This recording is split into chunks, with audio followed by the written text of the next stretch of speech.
गोविंदपुर गांव में सांझ ढलते ही घरों के दरवाजे बंद कर दिए जाते थे। हवा में इतनी खामोशी होती थी कि किसी के कदमों की आहट तक सुनाई दे जाती। लोग कहते थे कि जंगल वाले पुराने कुएं के पास एक औरत की परछाई घूमती है, जिसके बाल जमीन पर घसीटते हुए चलते हैं और जिसकी आंखें लाल अंगारों की तरह जलती है। उस बात पर कोई भरोसा नहीं करता था, जब तक कि वो डरावनी रात नहीं आई जब पहली बार किसी ने उसे सच में देखा था। गांव का जवान लड़का किशोर अपने बैलों को ढूंढते हुए निकला था। मोती, मोती कहाँ गया रे तू? मोती। काफी देर हो चुकी थी और रास्ते के किनारे की सूखी झाड़ियां हवा में कांप रही थी। अचानक उसकी नजर उस कुएं पर पड़ी। उसे लगा कि कोई औरत वहां झुकी हुई है, जैसे पानी भर रही हो।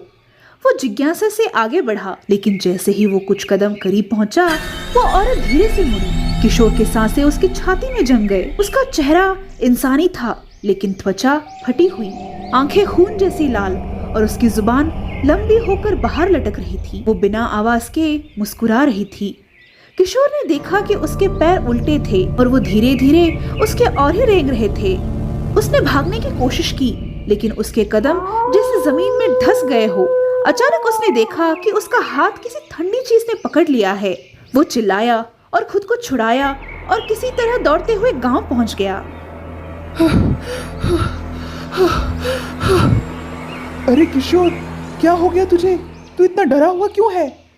अरे अरे माधव, मैंने उसे देखा। उस भूतनी चुड़ैल को देखा मैंने। काफी डरावनी है वो। अरे बाप रे, तू सच बोल रहा है क्या? अरे किशोर, तू तो बड़ा डरपोक है। लोगों को किशोर की बातों पर तब शक हुआ जब अगली रात मोतीलाल की चीखें जंगल से सुनाई दी। अरे अरे, ये तो मोतीलाल का आवाज सुनाई पड़ता है। हाँ काका, मोतीलाल की गाय मरिया घर नहीं आई थी और उसे ढूंढता हुआ वो पगला जंगल गया है। जवान और ताकतवर मोतीलाल सुबह खेतों के पास बेहाल हालत में पाया गया। उसके कपड़े फटे हुए थे, शरीर पर नाखूनों के निशान थे और वो कुछ बोल नहीं पा रहा था। उसकी आंखें लगातार उस कुएं की तरफ ही देखती रही। लोगों के मन में डर गहराने लगा। तीसरी रात गांव के 5 आदमी मशाल लेकर जंगल में उतरे। सबके कदम कांप रहे थे, लेकिन किसी को भी वापस लौटने की हिम्मत नहीं हुई। जैसे ही वो सब कुएं के पास पहुंचे, उन्हें लगा, अरे बाप रे, ये अचानक हवाएं कैसे तेज हो गई? मंगलू, मुझे तो लगता है यहाँ सच में कुछ गड़बड़ है। चुपचाप चल हरिया, बातें मत कर। जैसे जैसे वो सब आगे बढ़ते जा रहे थे, वैसे वैसे गीली मिट्टी की खुशबू गहराती जा रही थी। अचानक उस कुएं के पास से नाखूनों के खरचने की आवाज आने लगी। तभी एक घुटी हुई हंसी की आवाज आई। मशाल की रोशनी में एक लंबी छाया हिली। झाड़ियों के बीच से वही औरत निकली। उसके बाल जटाओं की तरह फैलकर जमीन पर लटक रहे थे और उसका मुंह खुला हुआ था, जिसमें से काली धुआं जैसी सांसें निकल रही थी। उसने अपनी गर्दन को ऐसा मरोड़ा जैसे उसकी हड्डियां टूटकर जुड़ रही हो। वो धीरे धीरे आगे बढ़ने लगी और उसकी आंखों में भूख साफ दिखाई दे रही थी। मंगलू, हरिया, भागो सभी लोग, ये तो सच में का भूतनी निकली। गांव के आदमी पीछे हटने लगे, लेकिन तभी वो अचानक हवा में उछली और गिरिया के ऊपर टूट पड़ी। उसके शरीर से खून की महक फैल गई। बाकी के लोग भाग गए और वो सब जब गांव पहुंचते हैं तो देखते हैं कि गिरिया का लाश घसीटता हुआ जंगल से उनके पहले ही वहां आ चुका था। ए जी, उठिए ना, क्या हो गया है आपको? कहाँ चले गए आप? मेरा बेटा गिरिया। ये सब हो ही रहा था कि तभी अचानक एक बूढ़ी औरत आई, जो सबके नजरों से सालों से दूर रही थी। मुझे पता है, ये सब वही लड़की कर रही है, वही है। कौन है अम्मा? जब से मेरे आंखें खुले हैं तब से मैं तो बस उस कहानी को ही सुनता आ रहा हूँ, लेकिन कल मेरे होश ही उड़ गए।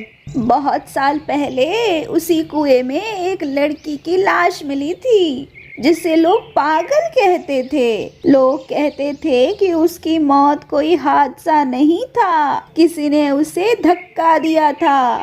तब से वो आत्मा भटकती रही और हर उस इंसान को ढूंढती है जिसने उसे मारा था। शाम होते होते गांव पर एक अजीब सन्नाटा उतर आया। आधी रात को फिर वही हंसी सुनाई दी। इस बार वो आवाज गांव के अंदर से आ रही थी। लोग अपनी खिड़कियों से झांकने लगे और देखा कि चुड़ैल इधर उधर घूमते हुए किसी को ढूंढ रही थी। उसकी आंखें मानो हर चेहरे को परख रही थी। फिर वो अचानक रुक गई, जैसे उसे कोई मिल गया हो। लेकिन लोग ये देख नहीं पाए कि दूसरी तरफ कौन था जिसकी ओर वो बढ़ रही थी। बस चीख सुनाई दी। दरवाजा खुला तो वहां कोई भी नहीं था, सिर्फ खून की एक पतली सी लकीर थी जो अंधेरे की तरफ जा रही थी। अमावस्या की रात साक्षी को हमेशा से ही अजीब सा लगता था। ना चांद ना उसकी रोशनी, बस काली चादर ओढ़े आसमान और सन्नाटे से भरा घना अंधेरा जो मन के भीतर तक उतर जाता। उस रात भी कुछ अलग नहीं था। रेलवे ट्रैक के पास बने उस छोटे से घर में साक्षी अकेली रहती थी। लोग कहा करते थे कि अमावस्या की रात ठीक 12:07 पर कोई ट्रेन उस ट्रैक से नहीं गुजरता, पर आवाज जरूर सुनाई देती। लेकिन वो कहावत है ना, सच अंधविश्वास से हमेशा बड़ा होता है। अरे साक्षी, जानती है तेरे घर के पास जो फाटक जाता है ना, वहाँ कुछ ना कुछ तो गड़बड़ है। पागल है तू? कोई गड़बड़ नहीं है, ये सब गांव वालों के फैलाए हुए अफवाहें हैं और कुछ नहीं। मुझे इन सब चीजों से डर नहीं लगता, मैं इन सब पर भरोसा नहीं करती। साक्षी कभी इन सब बातों पर विश्वास नहीं करती थी। वो बचपन से अनाथ थी और उसे अकेले रहने की आदत थी। शायद इसीलिए उसे कभी इन सब चीजों से डर ही नहीं लगा। लेकिन फिर आई वो रात जिस दिन उसने पहली बार उस आवाज को सुना था।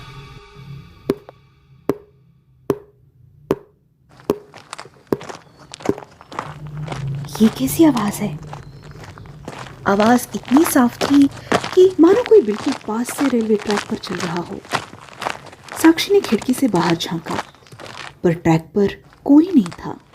ट्रैक खाली था। फिर भी आवाज लगातार आ रही थी। एक पल को उसे लगा शायद उसके कान बज रहे हो, लेकिन तभी वो आवाज उसके घर के अंदर से आने लगी। कमरे के फर्श पर साक्षी जड़ सी गई थी।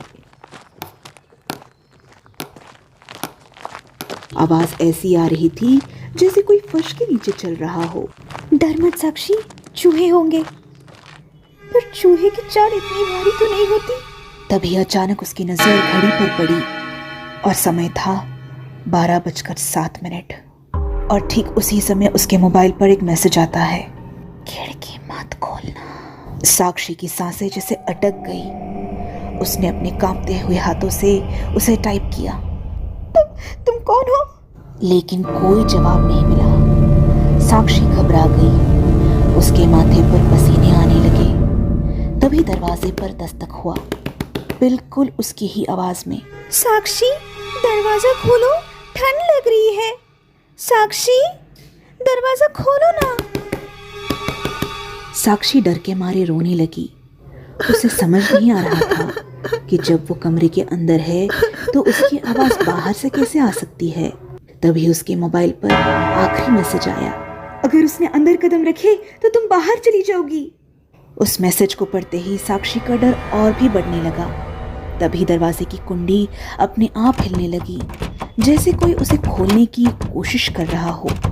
साक्षी धीरे धीरे पीछे हटती गई और तभी फर्श के फटने जैसी जोरदार आवाज आई। साक्षी डर के मारे चीख उठी, लेकिन आवाज इतनी तेज थी कि उसकी चीख कमरे की दीवारों में ही दबकर रह गई। फर्श से उठती वो गूंजती हुई आवाज धीरे धीरे थम गई।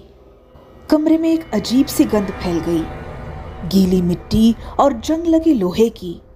साक्षी की चीख उसके गले में ही अटक कर रह गई। उसके पैरों के नीचे जमीन हल्की हल्की धड़क रही थी, जैसे किसी का दिल वही नीचे धड़क रहा हो।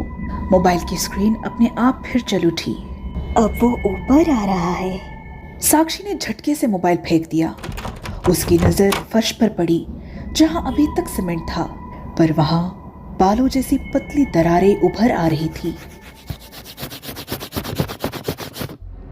अब आवाज ट्रैक जैसी नहीं लग रही थी, अब वो नाखूनों की थी, जैसे कोई फर्श को कुरेद रहा हो।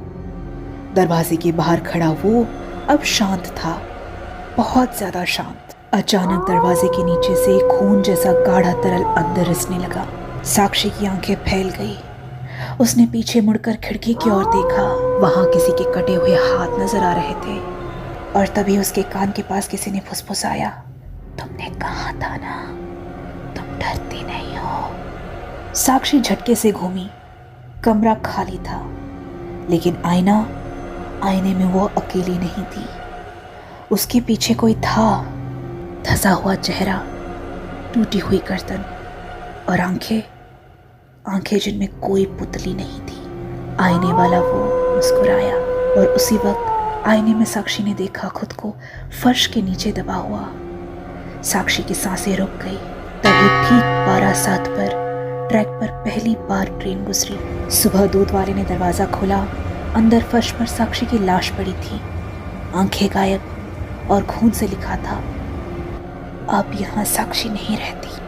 पोस्टमार्टम में एक ही बात दर्ज की थी, मौत का समय अमावस्या की रात 12:07।